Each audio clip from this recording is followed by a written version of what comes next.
Again, repetition. Swipe and wipe. Oh, Ken, what happened there? Look, we got a little bit of a bump in the middle of the tape. Remember I showed you earlier? You can stretch your tape. You want to go to the end and you want to pull your tape.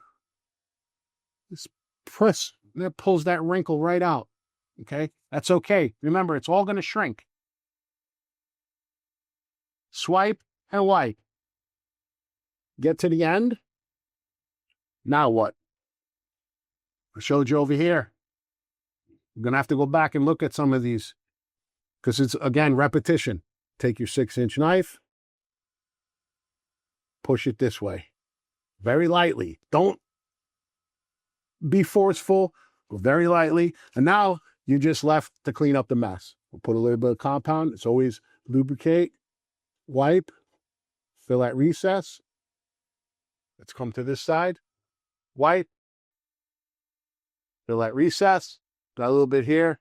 Let's get in there and clean that up. And there we have it. We have the ceiling taped. Cross butt, flat joint on the ceiling. Cross butt, flat joint on the wall.